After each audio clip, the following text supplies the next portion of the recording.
नमस्कार, commodity roundup में आपका स्वागत है। मैं हूं मनीषा गुप्ता और बात करेंगे आज चावल के एक्सपोर्ट पर, जहां पर टूटे चावल के एक्सपोर्ट को अब यहां पर मंजूरी दे दी गई है। कितना असर पड़ेगा, कितना एक्सपोर्ट होता हुआ हम देख सकते हैं और किन भावों पर बताएंगे आपको।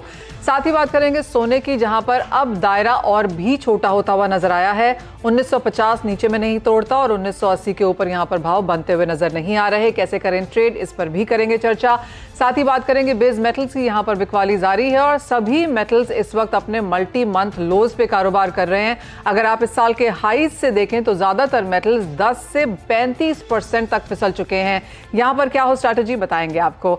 हमारे साथ जुड़े हैं केडिया कमोडिटीज के अजय केडिया, कोटक सिक्योरिटीज के रविंद्र राव, चावल पर बात करेंगे सत्यम बालाजी राइस इंडस्ट्रीज के डायरेक्टर हिमांशु अग्रवाल से, और सोने चांदी पर किस तरह की खरीदारी है, क्या है पैटर्न्स, जानेंगे India Boolean and jewellers association के सेक्रेटरी सुरेंद्र मेहता से।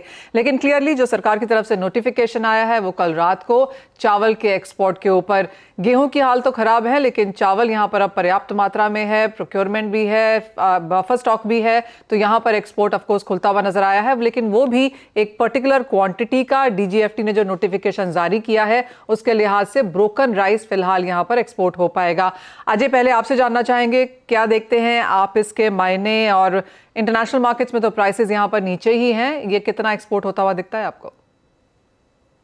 नमस्कार। डेफिनेटली काफी बड़ा है, बिकॉज हमने पिछले 2 साल में देखा था कि काफी ज्यादा इंटरनेशनल के अंदर जो डिमांड थी उसके हिसाब से इंडिया एक्सपोर्ट नहीं कर पा रहा था। बट जो स्टेटमेंट है उसके बाद डेफिनेटली प्राइसेस को भी एक सपोर्ट मिलेगा। हमने नॉन बासमती, बासमती के टोटल जो एक्सपोर्ट की बात करें पहले के मुकाबले थोड़े से ट्रिप जरूर दिखे थे, बट अब जिस ढंग से रुपए में भी गिरावट है और इंटरनेशनल डिमांड भी, तो कहीं ना कहीं प्राइसेस को भी अपलिफ्ट करेगा। तो ओवरऑल मुझे लगता है सेंटीमेंट इंप्रूव करने की जो कवायद हो रही है उसमें एक सपोर्ट मिलता हुआ दिखाई देगा। जी, हिमांशु, आप कैसे देखते हैं इसे? एक सेंटिमेंट इंप्रूवमेंट के हिसाब से देखते हैं या फिर किस तरह के नंबर्स हम यहां पर अचीव कर पाएंगे? मनीषा जी, ये जो रिक्वेस्ट आई है, ये रिक्वेस्ट एक्चुअली कुछ स्पेसिफिक नेशन से मिनिस्ट्री ऑफ एक्सटर्नल अफेयर्स के पास आई थी, जो खासकर वेस्ट अफ्रीकन कंट्रीज है, सेनेगल, गाम्बिया, जिबूती और माली। ये 4 कंट्रीज हैं जिनकी फूड सिक्योरिटी डिपेंड होती थी जो ब्रोकन हम एक्सपोर्ट करते थे। ये ब्रोकन वहाँ पर डायरेक्ट कंजम्पशन में यूज होता था, ना कि किसी सेकेंडरी मार्केट में। तो उन लोगों के लिए काफी चिंताजनक स्थिति पैदा हो गई थी जब गवर्नमेंट ने ब्रोकन पर बैन लगाया। वहां पर लोकल प्राइसेस भी बढ़ गए थे और गवर्नमेंट वहां की काफी चिंतित थी। तो काफी सारे रिप्रेजेंटेशंस उन गवर्नमेंट्स का Indian ministry of external affairs के पास आया है, जिसके कारण गवर्नमेंट ने ये उनके बायलैटरल रिलेशंस को ध्यान रखते हुए ये कदम उठाया है। और उन्होंने काफी स्पेसिफिक किया है दैट इट इज ओनली उतना ही मात्रा में एक्सपोर्ट होगी जितनी मात्रा में इनको लगता है कि वहाँ की फूड सिक्योरिटी खतरे में ना आए। तो ये मुझे लगता नहीं कि यहाँ के लोकल मार्केट सेंटिमेंट्स को मद्देनजर रखते हुए ऐसा कोई कदम गवर्नमेंट ने उठाया है, जबकि ये मुझे लगता है कि डेस्टिनेशन देशों की फूड सिक्योरिटी को लेकर ये कदम उठाया गया है। तो हिमांशु जी, फिर ऐसे में अवेलेबिलिटी इंडिया में या प्रोडक्शन नंबर्स यहाँ कैसे हैं? और दूसरी बात, कितना कंफर्टेबली हम एक्सपोर्ट कर पाएंगे, कितने नंबर्स रह सकते हैं इनिशियली? मुझे ऐसा लगता है कि जो नंबर्स हम बात कर रहे हैं ये एक बाय प्रोडक्ट है ब्रोकन्स, ना कि इसका डायरेक्ट राइस प्रोडक्शन से कोई बहुत खासा फर्क नहीं है। इंडिया 15 मिलियन टन ब्रोकन्स पैदा होता है बाय प्रोडक्ट के तौर में। सो उसमें अगर 1-1.5 मिलियन टन का एलोकेशन एक्सपोर्ट के लिए निकल जाए तो लोकल मार्केट के प्राइजेज में या लोकल मार्केट के पूरे फूड चेन में मुझे लगता नहीं कोई खासा फर्क हमें देखने मिलेगा। बिकॉज जब एक्सपोर्ट बैन हुआ था उस समय हम 4-4.5 मिलियन टन के आसपास एक्सपोर्ट कर रहे थे, जो सरकार के लिए एक चिंताजनक फिगर आ गया था। यहाँ पर हालांकि गवर्नमेंट काफी स्पेसिफिक है कि हम सिर्फ डायरेक्ट कंजम्पशन फूड सिक्योरिटी वाले नेशंस को ही ये एक्सपोर्ट करेंगे। तो पहले जो चाइना 2.5 से 3 मिलियन टन के आसपास एक्सपोर्ट हो रहा था वो पूरा सेकेंडरी मार्केट था। तो अब हम सिर्फ जो 2019 से पहले जब चाइना में एक्सपोर्ट अलाउड नहीं था 1-1.5 मिलियन टन एक्सपोर्ट होता था, आई थिंक वही अब होगा। तो इससे लोकल प्राइसेस के पे कभी कोई भी हमें बहुत ज्यादा तेजी या कोई जो गवर्नमेंट को इश्यूज थे वो उसका मेंटेन रहेगा, कोई उसमें दिक्कत नहीं जानी चाहिए। एक फाइनल क्वेश्चन है हिमांशु, देन जैसे आपने कहा कि 15 मिलियन टन प्रोड्यूस होता है as a by product, 1 million tonne का ही एक्सपोर्ट यहाँ पर देखने को मिलेगा, तो या जैसे आपने पहले भी कहा, is it more of a sentiment, या फिर आपको जैसे आपने कहा कि कोई बहुत ज्यादा फर्क नहीं पड़ेगा, that is one part. Second is कि इंडियन मार्केट्स में इस तरह की किस तरह की डिमांड है फिलहाल? इंडियन मार्केट्स में लोकली ब्रोकन की डिमांड स्टेबल है, बिकॉज हमने मेज के प्राइजेस में भी गिरावट देखी है। तो लोकल में जो ब्रोकन का कंजम्पशन है वो पूरा सेकेंडरी मार्केट का है। इंडियन मार्केट में ब्रोकन डायरेक्ट कंजम्पशन के लिए काफी कम इस्तेमाल होता है। जो मेन इसका यूसेज है ये डिस्टिलरी मार्केट, पोल्ट्री मार्केट और फीड मार्केट में जाता है। तो इस मार्केट में ब्रोकन्स और मेज आपस में सब्स्टिट्यूटेबल हैं, एक दूसरे की जगह लेते रहते हैं। तो अभी जो हमें नरमी देखी है मक्के के दामों में, उसमें अभी लोकल में भी डिमांड स्टेबल से स्लोअर में ही रखूंगा मैं, कोई बहुत ज्यादा तेजी का अंदेशा नहीं। ओके, चलिए, शुक्रिया आपका हिमांशु आने के लिए और इस खबर पर बातचीत करने के लिए। तो सेंटिमेंटल कोई इम्पैक्ट यहाँ पर नहीं है, और जैसे हिमांशु ने कहा कि वो नेशंस जहाँ पर फूड सिक्योरिटी नीड्स हैं उनको मीट करने के लिए ही स्पेशल कंडीशन के थ्रू ये अप्रूवल गवर्नमेंट ने दिया है। लेकिन आगे बढ़ेंगे, और अगर एग्री कमोडिटी बास्केट की बात करें तो एक तरफ स्पाइसेस के पैक में धनिया में थोड़ी आपको बाइंग दिखाई देगी, लेकिन अगेन जीरे में प्रॉफिट टेकिंग कंटिन्यू हो रही है। टर्मरिक रिकवर हुआ था तेजी से, 8100 के ऊपर गया था, वहां पे थोड़ी नरमी देखने को मिल रही है। अजय, कैसे देखते हैं आप स्पाइसेस के पैक को? क्या व्यू यहाँ से स्पेशली टर्मरिक और जीरे पर?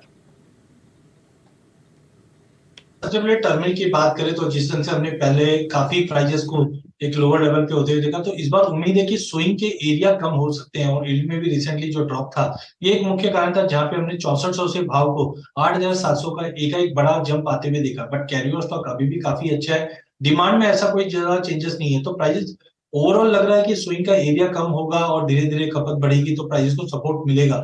बट जो हमने 8700 तक का लेवल देखा, वहां से हमने इसी चक्कर में वापस एक पुल बैक आते हुए देखा। तो टाइमिंग मुझे लगता है प्राइजेस का जो दायरा रहेगा वो 7600 से लेकर 8500 के बीच में रहेगा। आज जरूर हायर लेवल से मार्केट में थोड़ी सी गिरावट है, बट डाउन साइड भी लिमिटेड है। तो मुझे लगता है कि 8000 से 8400 के दायरे में ही रहेगा। बाय ऑन ड्रॉप की रणनीति बना के चलिए, बिकॉज इस बार एल नीनो की वजह से भी एरिया में या यील्ड में ड्रॉप आ सकता है। वहीं अगर जीरे की बात करें तो I think fundamental long term के लिए अभी भी सपोर्टिव है, बिकॉज वी नो कि नया माल जो आने वाला है वो अगले साल मार्च में ही आने वाला है। शॉर्टेज है, बीच में हमने बांग्लादेश, चाइना से काफी अच्छी डिमांड देखी थी, जिसके चलते प्राइजेस में कंटिन्यू अपलिफ्ट मिला था। आई थिंक 49 का जो लेवल हमने देखा है वो एक टॉप कर चुका है। टाइमिंग हायर लेवल्स पे ले वाली थोड़ी सी कमजोर है। टेक्निकली भी मार्केट अभी भी थोड़ा सा प्रेशर में, मार्जिन भी बढ़े हुए।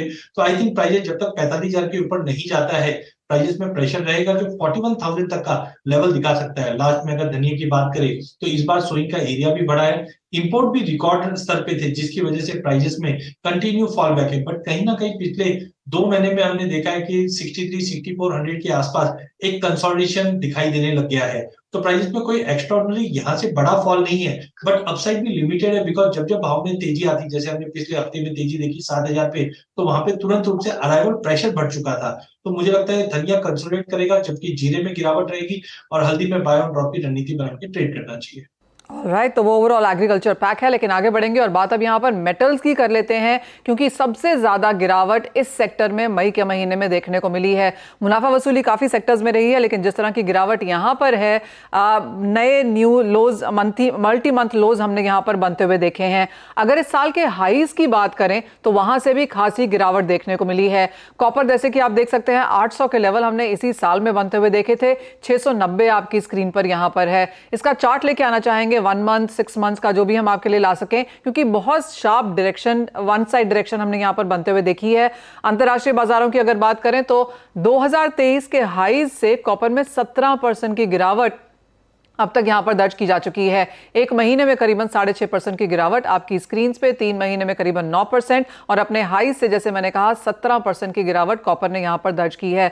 रविंद्र, कैसे देखते हैं आप? सबसे पहले कॉपर के प्राइसेस 700 के स्तर अब हम तोड़ चुके हैं, अब यहां पर कहां सपोर्ट बनता हुआ नजर आता है? Good morning Manisha. मनीषा, मेरे हिसाब से देयर आर 2-3 मेजर फैक्टर्स जिसकी वजह से हमने एक बेरिशनेस देखा है। एक तो जो यूएस में रिसेशनरी कंसर्न्स थे वो इम्पैक्ट किया। चाइना में after the lockdown, after the reopen, there was a huge optimism की कॉपर से अच्छी खासी डिमांड निकल के आएगी, but that also got faded basically, और उस वजह से हमने एक कंटिन्यूअस फॉल देखा है। प्लस एलएमई इन्वेंट्री जो है, जो काफी लो लेवल्स पे थे, now that is also increasing.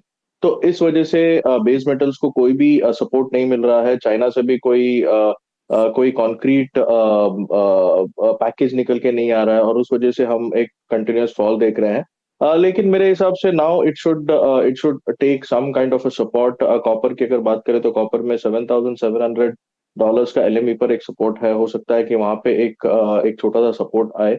Dollar index में हमने एक कंटिन्यूअस अपमूव देखा है। डॉलर इंडेक्स में मुझे लगता है कि 105-105.70 के आसपास एक रेजिस्टेंस आ सकता है, तो that might slightly push base metal prices higher, but as of now मुझे लगता है और थोड़ा सा एक डाउनसाइड बाकी है। अगर कॉपर की बात करें तो कॉपर में 685 से 684 तक के लेवल्स वेरी मच पॉसिबल है। और जिंक की बात करें तो जिंक में एक बार जो साइकोलॉजिकल 200 लेवल है एमसीएक्स पर, वो टेस्ट हो सकता है। एल्यूमिनियम की बात करें तो एल्यूमिनियम अभी भी होल्ड किए हुए है, लेकिन एल्यूमिनियम इज ऑल्सो थ्रेटनिंग, क्योंकि ओवरऑल बेस मेटल पैक थोड़ा सा डाउनसाइड है, तो एल्यूमिनियम में भी नीचे आने के चांसेस है। अगर एल्यूमिनियम के प्राइसेस 204 के नीचे सस्टेन करते हैं तो then there is a possibility it might give a sharp fall towards 190 levels. तो मेरे हिसाब से अभी भी थोड़ा सा डाउनसाइड बाकी है if you consider all the concerns plus the strength in dollar index. लेकिन आगे जाके हो सकता है कि लोअर लेवल्स पे एक सपोर्ट आए सारे ही base metals. Okay, in level से आप कोई ट्रेड लेना चाहेंगे क्या अजय बेस मेटल्स में? बिल्कुल दीपाली जी, अगर हम देखें तो मार्केट काफी ज्यादा सीवियरली ओवरसोल्ड हो गया। जैसे मैंने भी कहा कि 800 का लेवल छूने के बाद हमने अब 700 का लेवल भी तोड़ चुके हैं, तो टाइमिंग सीवियरली ओवरसोल्ड है। स्टोरी वी नो कि चाइना से जो ऑपरेशन बना हुआ था वो बिल्कुल ही नहीं आ पा रहा है, लेकिन उम्मीद है कि जिस ढंग से भाव में गिरावट और इकोनॉमी में जो कंसर्न्स बने हुए हैं, कहीं ना कहीं स्टेप आते हुए दिखाई देंगे अगले हफ्ते से। और टेक्निकली भी मार्केट सीवियरली ओवरसोल्ड में, इससे पहले भी हमने देखा था कि दिसंबर में प्राइजेस ने जब 700 के नीचे ट्रेड किया था, यहाँ से एक सपोर्ट उठते हुए दिखाई दिया था। तो जो न्यू मंथ कॉन्ट्रैक्ट है, मुझे लगता है कि और मे भी समझिए 690-92 के आसपास के अगर लेवल बनते हैं, ये वीक की वीकनेस है, बाद में एक शॉर्ट कवरिंग जरूर मार्केट में ड्यू है। जिंक के अंदर नो डाउट इन्वेंट्रीज को लेकर और डिमांड को लेकर मुझे लगता है जिंक में थोड़ी चिंता और रह सकती है। जैसे रविंद्र ने भी कहा 200 तक के लेवल हम न्यू मंथ फ्यूचर देख सकते हैं, बट वहां पे जाकर सपोर्ट लगेगा। लेकिन इन केस ऑफ एल्यूमिनियम और लेड, ये दोनों ही काउंटर मुझे लगता है कंसोलिडेट कर रहे हैं, इनमें कोई भी असर हमने ये करंट फॉल जो कॉपर और जिंक में उसमें आते हुए नहीं देखा है। तो I am more bullish on aluminium as long as ये 204 का लेवल 200 का लेवल ब्रीच नहीं करते, क्योंकि मल्टीपल ऑफ टाइम हमने देखा 200 के लेवल से मार्केट होल्ड कर गया है। तो आई थिंक 204 203 के करीब एल्यूमिनियम को लेके चलना चाहिए, जबकि कॉपर और जिंक के अंदर थोड़ा सा वेट कीजिए, बाय ऑन ड्रॉप की रणनीति करंट लेवल से शॉर्ट एटलीस्ट अवॉइड करके चलना चाहिए। एब्सोल्युटली, क्योंकि हल्का सा ओवरसोल्ड पोजीशन में भी ये जाते हुए नजर आए हैं। लेकिन जस्ट आपको ये बता दें कि अपने हाईज से अगर हम देखें तो एल्यूमिनियम 16% गिर चुका है, और एल्यूमिनियम सबसे ज्यादा गिरा है अपने हाईज से यहां पर, क्योंकि जिंक में गिरावट 34% की है अपने हाईज से, निकल अपने हाईज से 30% गिर चुका है, और ये हाईज 2023 के हाईज की हम यहां पर बात कर रहे हैं। स्टील की अगर बात की जाए तो 22% की गिरावट इसके हाईज से यहां पर भी देखने को मिली है। और क्योंकि इन मेटल्स में यहां पर खासी गिरावट देखने को मिली है, इसी तरह की गिरावट आप रबर में देख रहे हैं जो कि हाई से 10% तक फिसल चुका है। कोल में 58% की गिरावट है 2023 के हाई से। तो कमोडिटीज के लिए मई का महीना तो वीक है ही, जहां पर 7 से 15% की गिरावट है, लेकिन ये current quarter in the negative है। अपने हाई से खासी गिरावट काफी हद तक काफी मेटल्स में देखने को मिली है। ये तो बात हुई यहां पर मेटल्स की, लेकिन एक छोटे से ब्रेक के लिए रुकेंगे। जब लौटेंगे तो यहां पर बात करेंगे सोने चांदी की, जहां पर भी गिरावट देखने को मिली है। साथ ही स्ट्रैटेजीज बताएंगे आपको एनर्जी स्पेस के लिए। तब यहां पर सोने चांदी की करेंगे, जहां पर भी अपने इस साल के हाई से दोनों ही कमोडिटीज में गिरावट देखने को मिली है। सोना 5.5% तो चांदी 11.5% अपने 2023 के हाई से फिसल चुकी है। आज भी आप देख सकते हैं अपनी स्क्रीन पे 1960 का स्तर अंतर्राष्ट्रीय बाजारों में टूटा है, और 60,000 के नीचे लगातार सोना यहां पर कारोबार कर रहा है। चांदी पर एक नजर डालेंगे, जहां पर $26 का हाई बनाने के बाद अब $23 भी टूटता हुआ नजर आया है, और जहां पर अंतर्राष्ट्रीय भारतीय बाजारों की बात है, बहुत तेजी से 70,000 के करीब चांदी भी फिसलती हुई दिख रही है। हमारे साथ इब्जा के सुरेंद्र मेहता जुड़े हैं। सुरेंद्र जी नमस्कार। सोने पर ही जानना चाहेंगे, भाव में अच्छी खासी गिरावट है, कहां है सपोर्ट लेवल्स, और क्या गिरावट का फायदा यहां पर भारतीय खरीदार उठाते हुए दिखे हैं? जी बिल्कुल, गिरावट का फायदा तो भारतीय खरीदारों को मिल ही रहा है। और जहां तक प्राइस की बात है, तो जैसे ही प्राइसेस 60,000 के नीचे आते हैं या 60,000 के आसपास आते हैं, तो ग्राहकी बेशक ग्राहक बाजार में आ जाते हैं, और ग्राहकी भी ज्वेलर्स की अच्छी खासी होती है।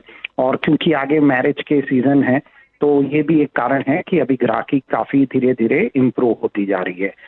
नीचे में स्पॉट प्राइस में $1949 का मुझे एक अच्छा सपोर्ट नजर आता है। यदि ये $1949 स्पॉट में गोल्ड तोड़ता है तो अगला सपोर्ट लेवल सीधा $1918 के आसपास मुझे नजर आता है। थोड़ी सी गिरावट जब तक डेट सीलिंग को लेकर क्लैरिटी नहीं होती तब तक ये गिरावट जारी रहने की मुझे उम्मीद है। हालांकि काफी क्लैरिटी हो गई है, अब की इंटरेस्ट रेट नहीं बढ़ेंगे, लेकिन डेट सीलिंग पे जब तक क्लैरिटी नहीं होती तब तक गोल्ड प्राइसेस साइडवेज इसी तरह से चलते रहे।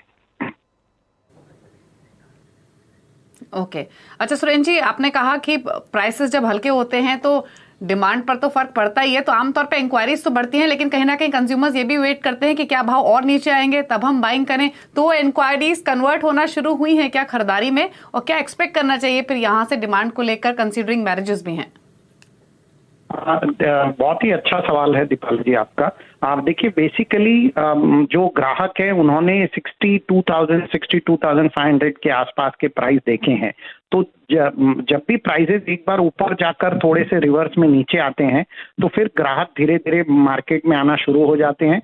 वो फिर और प्राइस गिरने की संभावनाओं को देखते नहीं है।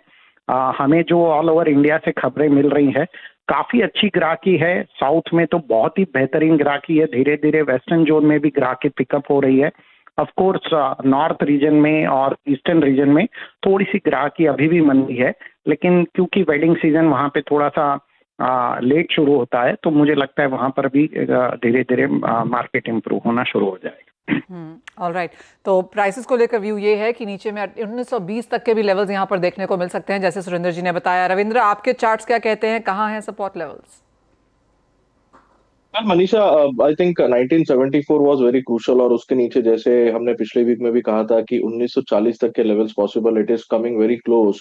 तो मेरे हिसाब से 1940 का स्पॉट में काफी अच्छा 1940 टू 1945 का जोन टू बी प्रिसाइज। अगर उसके नीचे निकल जाता है तो वी आर ऑल्सो एक्सपेक्टिंग 1920 तक के लेवल्स पॉसिबल है। मेरे हिसाब से जो यूएस डेट सीलिंग का अनसर्टेनिटी है that is slightly keeping market shaky, लेकिन that is I feel that is temporary. उसके बाद फिर से हम फेड के मॉनेटरी पॉलिसी है उसके टुवर्ड्स फोकस करेंगे। तो I think this might be a temporary phase. और जो जून की मीटिंग की जो एक्सपेक्टेशन है वो अभी थोड़ी सी चेंज हुई है। Initially the expectation was that there will be 90% probability की शायद से पॉज आएगा, लेकिन अभी जो डेटास है उसे देखने के बाद प्रोबेबिलिटी है स्लाइटली रिड्यूस्ड, और अभी 35% प्रोबेबिलिटी है कि they might go for a 25 basis point hike. तो मेरे हिसाब से वो थोड़ा बहुत इम्पैक्ट कर रहा है। तो I think it will be data driven. आगे के डेटा कैसे आते हैं, कल पीसी प्राइस इंडेक्स का डेटा है, that will be very crucial. अगर उसमें से प्राइस प्रेशर सॉफ्टनिंग दिखता है तो आई थिंक गोल्ड में फिर से एक बाउंस बैक आ सकता है। But I think it will be more of data driven, और थोड़ा सा साइडवेज रह सकता है मार्केट। 1974 1980 वुड बी क्रूशियल ना, उसे ब्रीच कर दिया मार्केट तो और ऊपर जाएगा। अदरवाइज आई थिंक 1980 से लेकर 1940 तक का रेंज हो सकता है गोल्ड में। 1940 से 1980 तक का रेंज, और इन लेवल्स का जिक्र सुरेंद्र मेहता ने भी किया। अच्छा, क्विकली राय अब एक सिल्वर पर भी ले लेते हैं। यहाँ पर गोल्ड के मुकाबले चला भी ज्यादा और करेक्ट भी ज्यादा हुआ है। 70,000 के आसपास प्राइसेस फिलहाल ट्रेड कर रहे हैं। क्विक कमेंट मिस्टर मेहता आपका सिल्वर पर? देखिए, silver is always more volatile than gold. Silver में जब भी मंदी आती है या सिल्वर जब भी टूटता है तो वो गोल्ड से बहुत तेजी से स्पीड से बढ़ता भी है और टूटता भी है, और वही सिल्वर के साथ हुआ। हमने लगभग ऊपर में इंडियन प्राइसेस 78,500 के आसपास देखे, जो अब फिसल कर लगभग 70,700 के आसपास है। मुझे लगता है $22.67 के आसपास एक अच्छा सपोर्ट लेवल सिल्वर को मिलने की पूरी उम्मीद है। लेकिन यदि ये $22.67 को तोड़ता है तो हम शायद $21.7 या $21.8 के आसपास सिल्वर को गिरते हुए देख सकते हैं, जो कि भारतीय बाजारों के मुताबिक लगभग 68,500 या 69,000 के आसपास रह सकता है। ऑल राइट, तो यानी कि बॉटम शायद अभी बना नहीं है, बॉटम के करीब है दोनों ही सोने चांदी। यहाँ से हल्की सी गिरावट की एक्सपेक्टेशन माफ कीजिए और भी है। सुरेंद्र जी बहुत शुक्रिया साथ जुड़ने के लिए। व्यू अब यहाँ पर एनर्जी मार्केट्स का ले लेते हैं, क्योंकि यही इकलौता ऐसा सेक्टर है जहाँ पर इस हफ्ते हमने गेन्स के साथ कारोबार होता हुआ देखा है। अजय, 4% की तेजी के साथ क्रूड इस हफ्ते कारोबार कर रहा है, करंट लेवल से अब क्या राय है? देखिए मुझे लगता है कि कच्चे तेल में अब तेजी धीरे धीरे बनना कंटिन्यू रहेगी, बिकॉज ब्रांड अभी हम देख रहे हैं कि 78 के बिल्कुल करीब आ चुका है, WTI भी 73 74 के जोन में पहुंच चुकी है। जिस ढंग से सऊदी से जो स्टेटमेंट आया है कि आगे ओपेक प्लस में भी हम प्रोडक्शन देख रहे हैं कट हो सकता है और सेकंड हाफ भी डिमांड वाला रहेगा। नो डाउट रिसेशन को लेकर या यूएस में डेट सीलिंग को लेकर थोड़े थोड़े कंसर्न जरूर बन रहे हैं, but overall I think prices ने जो की लेवल्स थे 6000 6050 का लेवल ये ब्रीच करके होल्ड कर गया है। टाइमिंग हम देख रहे हैं कि अगर मार्केट कंटिन्यू WTI 70 के ऊपर या 75 के ऊपर ब्रांड कंटिन्यू मेंटेन रहता है और ओपेक की जो मीट है 4 तारीख को अगर कटौती कंटिन्यू लगता है तो we are heading towards at least Brent 80 तक दिखा देगा। डोमेस्टिक में रुपए में जो गिरावट है ये भी कहीं ना कहीं कच्चे तेल को सपोर्ट करेगा, जो 6350 6400 का लेवल दिखा रहे। खाली कंसर्न जो है चाइना की वजह से हमने जो बेस मेटल में गिरावट देखी या डेट सीलिंग है, ये थोड़े से कंसर्न जिसकी वजह से पिछले 2 दिन में मार्केट थोड़ा सा स्लगिश जरूर हुआ है। बट आई होप कि $79-80 ब्रांड या 6350 6400 तक का लेवल MCX पे क्रूड दिखा सकता है। Overall buy on drop scenario अभी भी मेंटेन रहेगा। ओके, तो ये बात ही क्रूड के 6135 के लेवल्स। फटाफट से एक रविंद्र का भी कमेंट ले लेते हैं एनर्जी पैक पर। आपका क्या व्यू है रविंद्र? वेल मेरे हिसाब से $75 पे एक बार रुकना चाहिए प्राइजेस, क्योंकि जो जून की मीटिंग है ओपेक की उसमें एक्सपेक्टेशन तो यही है कि शायद there will be a status quo. अभी रशिया से भी एक न्यूज आई है कि they might not take any decision, they might keep it unchanged. तो मेरे हिसाब से जब तक प्राइजेस ब्रेंट के प्राइजेस जब तक 70 के ऊपर है, I don't think they will go for another production cut. और अगर यही लेवल्स पे है तो I think they are comfortable with that. हाँ, अगर प्राइस ड्रॉप होते हैं then we might see some action from OPEC plus, otherwise I think यही रहेगा। अगर इन्वेंट्रीज देखे तो कल इन्वेंट्री काफी घट के आई थी। गैसोलीन की इन्वेंट्री कंटिन्यूअसली घट के आ रही है which is showing strong demand.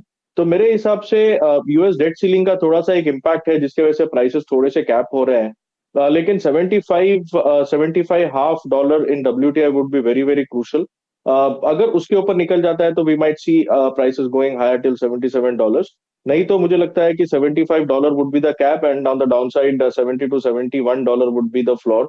अगर MCX की बात करें तो MCX में करीब 5950 का एक सपोर्ट है और अपसाइड मुझे लगता है इमीडिएटली 6250 तक के प्राइसेस पॉसिबल है और वहां पे एक बार प्राइसेस थोड़ा सा पॉज लेना चाहिए, specially until OPEC meeting concludes.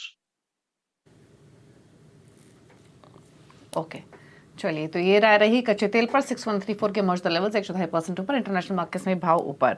चलिए, शो को समेटने का वक्त है। शुक्रिया रविंद्र और अजय आप दोनों का ही आने के लिए और अपने व्यू सभी कमोडिटीज पर सभी स्ट्रैटेजीज शेयर करने के लिए। इसी के साथ मुझे और मनीषा जी को दीजिए इजाजत। ब्रेक के उस पर आप देख सकते हैं वादा मार्केट का पूरा एक्शन फ्यूचर एक्सप्रेस में। नमस्कार।